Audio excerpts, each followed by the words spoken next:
Today's interview is going to be with Mr. Adhikar Naidu, a former Christite and a Christ alumni of the batch 2014. So today we're going to be looking into how he has become the person that he is today. He has dabbled in various fields such as technology, venture capitalism, and also with regards to investment banking. We will be asking him further as to what he has done with regards to his journey, how he has come this far, and what has helped him along the way. Thank you, Trisha, for this very fine introduction. Again, it feels great to be back to my alma mater, Christ University, a place where I've grown both personally and professionally. And maybe to give a quick sort of overview or background about my journey, I did my bachelor's in finance and investment here at Christ University. Post that, I ended up going to Goldman Sachs, covering their hedge funds and private equity businesses, more working on a lot of market-related activities as well as building a lot of trade systems. And then post that, I ended up going to the London School of Economics to do my master's in digital innovation at London School of Economics, primarily focusing on emerging technologies such as blockchain and AI. And then it was quite a journey. Post that, I was also briefly leading a VC firm for a bit, investing in early stage tech startups, and then started my entrepreneurial journey, my first entrepreneurial journey called Startuppreneur, where we built an experiential technology platform for entrepreneurs to go right from idea generation to a market ready pitch deck. It was quite a journey. In the 3 years, we scaled it to 10 plus countries, impacted around 150,000 entrepreneurs. And really, our intention was to help entrepreneurs go from 0 to 1. That was really what we wanted to do.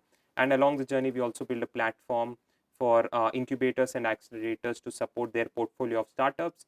And that got acquired earlier last year. So it was quite a journey for us, and all the effort coming to fruition. And then earlier last year, I started my blockchain venture called SignaX, and it's been quite a journey ever since. So, how long have you been in this field of technology and innovation? And how do you think it has helped you personally in terms of your hobbies? Did you explore it for your own goals, personal goals, or was it only professional? Sure. Yeah, I mean, just to give a bit of background about what SignaX does is we are building metaverse and blockchain infrastructure for the next billion users. That's what we call, because we believe over the next decade there is a new kind of internet coming in where we'll have a lot of 3D interactions, virtual worlds, virtual reality coming into the picture, and we feel this is the time to actually start building a base for that level of adoption by institutions. So we work with enterprises, industries. We build digital twins and digital replicas of existing manufacturing or industrial processes. We tokenize them on chain. So we tokenize them on the blockchain, which can be utilized by various stakeholders. Yeah, I mean, I believe that's where the world is going, and there's a huge opportunity. And personally, I think in terms of my, I would say, tryst with technology and innovation, it's really been my mind. I feel like I've just been intellectually very curious since childhood. I've always wanted to learn new things. Even if I've learned something, I do want to explore in depth what actually happens, let's say in layer 2 of a particular topic. And that kind of gave me this I would say drive and passion to move towards that area. And yeah, it's been quite a journey so far. And I've always wanted to, I would say, build things that could help or potentially solve problems. That's the mindset I come from. Yes, I mean, to identify problems do take time, but that's something I'm willing to do over the course of my life, is identify a problem, solve, build a solution for it, and ideally make people's lives easier through that process. That's actually very insightful because I guess it comes from a social, personal, and professional standpoint. You've kind of amalgamated all your goals and made this really successful, I would say, enterprise. But as for future plans for your company, do you think that your company, this field by itself, has scope in the sense of so a lot of people say artificial intelligence can take over a lot of these tasks and that they could grow redundant. Of course, this is all generalizations, but I would like to know your expert opinion on that, along with what kind of field or market share your company has right now. Correct, sure. No, again, yeah, I think it's often a very hot topic of debate today is how is AI going to shape up? Um, the actual answer, to be honest, I always feel is nobody knows how it's going to shape up, right? But what I can tell you is the direction in which all of us will go through. I think um, AI will not replace humans in total, but AI will replace other humans doing manual work. Yeah. So we'll always see, I would say, even in the future, even 10 years down the line, we'll see a mix of humans potentially using AI to make things faster. So there'll still be a person or a human being using a computer to make things go from 1 to 10 in 1 day's time, rather than something which could have taken 30 days. So yes, there will potentially be that level of synergy and I would say acceleration. But AI may not completely replace humans, because the fact is, I mean, I always keep saying, I mean, Earth is run by humans. You cannot end up a technology consuming the entire of humanity. But yes, there'll always be changes in technological cycles. I feel this is one of it, which we all are going through in our generation. Um, and yeah, I guess it's one of those areas, and especially with regards to blockchain and metaverse, there are a couple of points I just wanted to mention, right? Like when we talk about blockchain today, in today's world, a lot of I would say thought is being given to decentralization, where Yeah. people are able to take back control of what they have. And we believe that blockchain is a platform where you can not only help control your set of data, but you could potentially even look at securing data points. I'll just quickly tell you. Just imagine, I would say, when I use the word tokenization, when you tokenize an asset in a manufacturing layout, right? Immediately that machinery goes on chain. So when it goes on chain, you can track it securely. There is no need for an intermediary to come and say, hey, this was an asset which was placed in zone A of the factory, now it's missing. The C-level executives of any particular company can have data at their instance.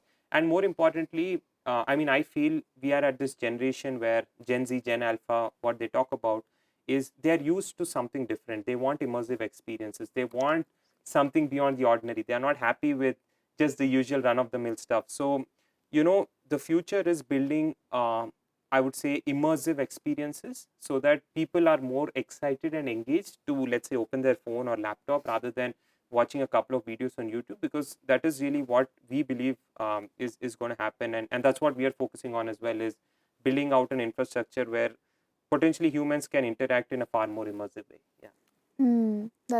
That's a lot actually. I mean, considering that I don't really know much about this, I think I'm learning a lot because I think technology, innovation, all of this is still emerging. Right. Even though we already have a base here, Right. we are still progressing constantly, Yes. right? So this is an ever-growing field, and more insights are always welcome. Okay. With regards to your job description in the company, so you come from a commerce background, Yes. investment banking, even though you do have an upper edge in technology as well, for sure, you definitely do not come from a programmer. Like, for example, when people imagine what a tech startup would look like, they imagine, like, the brains of a programmer or someone who is dabbled in computers from a young age. So, how do you think this transition marks your journey, and how does that work out in your life? Yeah, sure. No, I think, see, the way I put it is, when I started my journey in finance and investment, and then I was really curious. I think technology is something which has always been close to my heart in terms of building things at scale. And that is how my journey into tech started. And my master's in digital innovation at London School of Economics was primarily focusing on emerging tech, more so blockchain AI. And once that happened, I think I've realized that conceptual understanding of an underlying technology is far more important than just, let's say, coding or programming, right? Yeah. That's more of the day-to-day stuff. But once you know the core fundamentals of a technology, how it works, let's say in blockchain, how does each block get realized, how do the nodes work, then you understand, okay, this is the technology, I can make things happen, like, build a strong team, a solid team to make that happen. And that's been, I would say, the journey for me in terms of transitioning from finance to tech is understanding tech, working in tech, in terms of me working closely with a lot of early stage tech startups to identify their products, how they work, and more importantly, going in depth. I mean, if you, yes, you can learn a lot of things on the surface level, but once you go in depth, I think it makes far more sense for you when you are building deep tech products, right? And once there are always two people I feel in the world. One is a creator, one's a builder. So Yeah. creators create things because they know a specific area of technology, but builders they are looking at building something beyond just, let's say, creating a product and leaving it high and dry. So I think I come from more of the builder mindset, where I look at one, creating a product, as well as scaling it and actually putting it in the hands of people. Yeah. Wow, okay. Yeah. Also, like this job must take a lot of your time and your energy, right? Approximately how many hours do you work a day? Yeah. No, that's an interesting question. Being an entrepreneur and a founder of a startup, that to a Web3 startup, um, to be honest, there's no I would say day and night, or there are no fixed hours in entrepreneurship. It's always a mix of both. I mean, entrepreneurs work 7 days a week. That's what I always keep telling. Having said that, I do try and manage to take time off to spend time with family. I think that's something which is really close to my heart, and something I do want to focus on is spreading out time such a way that, okay, if you're done with, you try to wrap up or put meetings at certain periods of time, or even, let's say, through the week, you at least give yourself one day a week to rest, recharge, and reset, right? Because I think no human can work 7 days a week for beyond a time. I think you need, Yeah. as humans, you need your brain to cool down, do other things as well. So that's one area where I focus on is, let's say, focus on the important things. And I just want to mention a strategy which I use, and it's very relevant in today's world, is there is this a principle called 80/20, where 80% of your time is taken up for only 20% of the tasks, but a lot of tasks in your life, which is made up of 80%, can be done or achieved in 20% of the time. So I kind of tend to follow is all the important tasks, just get them done in the initial part of the day, then probably focus on the other ones which take your time, which kind of pick your brains to the later half of the day. And once that is done, I do try and also plan a vacation once every quarter. I think that's very important as humans to keep yourself energized. So yeah, I mean, it's a mix of both. As I said, entrepreneurship never has any fixed timings, but as long as you try to balance a bit of both, yes, there'll be very hard days coming in during the journey, but there are also some, let's say, lighter days which come in, and if you're able to manage that I would say A and B, I think you'll get there. But yeah, I mean, it's always a journey. Yeah. Yeah, work life balance is always Yes. difficult. Yeah, that makes a lot of sense. Well, also looking into what kind of traits that you prize in yourself. Like as a person, I'm sure you think, this trait, it really helped me a lot. And, if without this, without say perseverance or without this particular part of my character, I definitely would not have reached here. If you were to say something like that about yourself, not in a flaunty way, but Correct. more in a learning way, so that all of us can know what we should see in ourselves, Yes. what we should incorporate from your lifestyle. Yeah. Is there any trait about yourself you would like to share? Yeah, sure. I mean, I'll probably go back a bit into my childhood. I would say, like, so I've grown up having a father who's been an entrepreneur himself. I've literally grown up as a child seeing him build things, solve problems. He's been an entrepreneur for over 3 decades now in the clean energy space, building wind and solar plants. And I think the entrepreneurial trait in me stems from him. And I've seen it. And he's a self-made entrepreneur. He's built everything on his own. He's supported his entire family. And I believe those values and culture have really imbibed in me through and I always say it's a process, right? Like Yeah. it's not a 1 year thing. It's since childhood to where I am today. And that is, I think that's when I decided that I always wanted to become an entrepreneur. As a person, I genuinely thought, like, yes, I'm probably going to work for a couple of years, gain the experience, exposure, understanding of the world, but I inherently, I think entrepreneurship is something I will do, and I will continue to do even post that. And I think, yeah, I mean, one trait I kind of try to always tell a lot of my juniors as well, whenever I speak to them or mentor them, is there are two ways in which you can approach life. One is be curious, understand things, like try to get in depth of what's happening. Even it can be even a little thing, right from how does a mobile phone work, as simple as that. That's one part of it.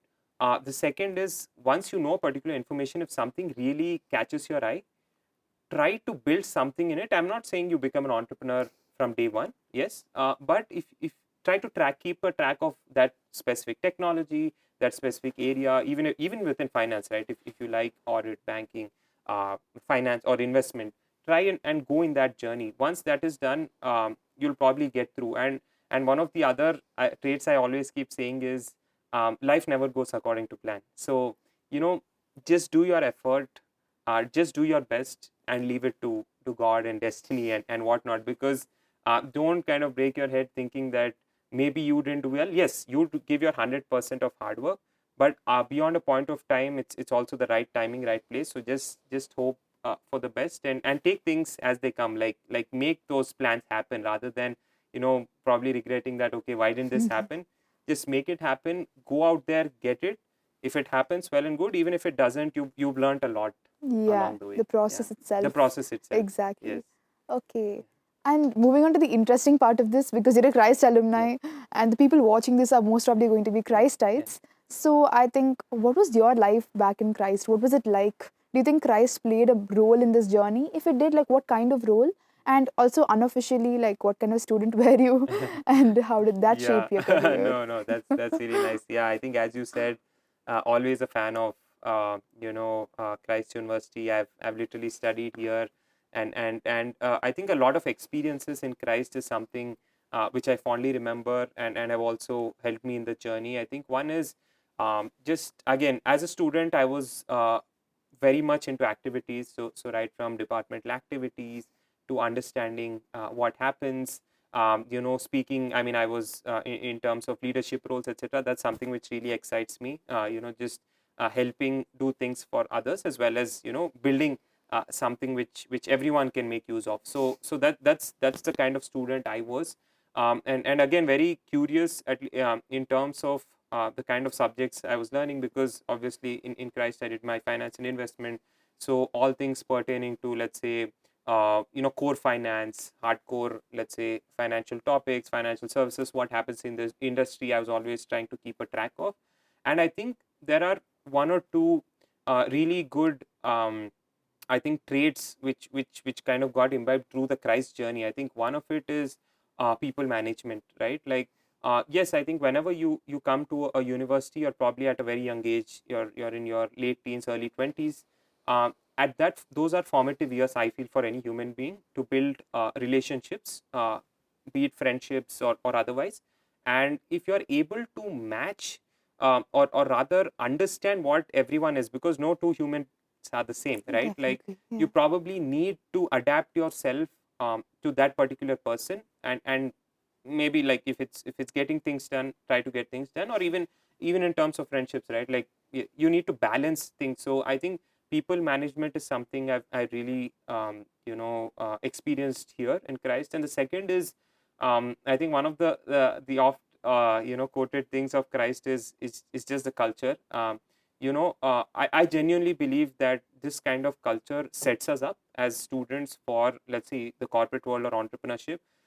Coming to class on time at a 9 or 10 a.m. class, dressing up in formals, wearing tie and whatnot, does help you. Yes, as a college student, you always think, oh, this is what it is. But trust me, when you actually graduate, you see that you're way ahead in terms of some of the peers who Yeah. are already out there. And I believe that level of discipline somewhere helps along the way. And I've seen that happen. So I would say, yeah, these two are my main learnings from Christ. And as I always keep saying, it was an amazing time, an amazing journey. Especially, I think that the teachers were amazing in terms of the support they gave it to us. And yeah, I guess keep growing. That's all I'll say to Christ. Wow. So you were the most Christ pro Christite, I guess. But yeah, I mean, from my side, I think I've wrapped up all the questions that I was planning to ask. But if you have any other insights or any other inputs you think we should take away, like, probably enlist them or like in a concise fashion. Is there anything you want to add to whatever we've already said? Yeah, sure. No, I mean, just a bit of advice to my, young juniors and fellow Christites, or even otherwise as well, is, you know, whenever, don't stress yourself too much in life. Usually, I think, take life as it comes.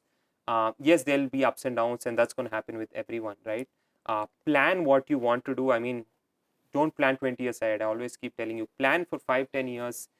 Break those goals into smaller steps year by year, and you give your best shot, and you give your best shot. Beyond that, leave it to God, or so don't really think about, okay, why didn't this happen. Yes, you gave it to your shot. Don't regret. As simple as that. And also, just enjoy life, right? Like, I think this is the age, which I think helps you in terms of building up a lot of memories. So make the most of it. Enjoy, have fun responsibly, and more importantly, just take the journey as it comes. Soak in the journey. Don't feel pressurized to do something because someone has told you to. Just take it along, and as long as you have certain priorities in mind and you want to focus on them, go for it. Like, I'm sure, parents or anyone will be willing to support it. And once that is done, I mean, I was fortunate enough to have parents, and my brother, who was also a Christite, alumna of Christ, and an alumna of the London School of Economics. I think he was also one of my inspirations at home to be where I am, because I've seen his journey. He's headed some of the top startup incubators in the country, and not just in India but across the world. So, I was fortunate enough to have a great, I would say, environment at home, with family and brother. So yeah, I mean, have those kind of people around you, and take life one day at a time. I mean, like, yeah, on the whole, I think this has been a great learning experience because I've realized a lot of new things I never really thought were applicable. I mean, at this age, it feels like, tomorrow if I don't get good grades in the next CIA, that's it. But like now I know I can like broaden my viewpoint to it's all right. Take one day at a time. If that doesn't work out, you studied for it, you gave it your all, Correct, that's what matters. correct, correct. And on the whole, like, yeah, I mean, I'm really like reeling from the impact of a lot of information inputs, and I think it was great. Yeah, Talking to you has been great. yeah. Thank you so much for your time and Thank you. your words and everything. Yeah. I mean, busying this out of your schedule, like that would have been really difficult. So Yeah, thank you no, so no. much for that. Thank you I so mean, much. It was a yeah. pleasure, as always. And yeah, I mean, I'm always here to help fellow students and my juniors. And as I said, enjoy life, take it one day at a time, keep building things, and keep going. That's all. Great. Thank Thank you. you. Yeah.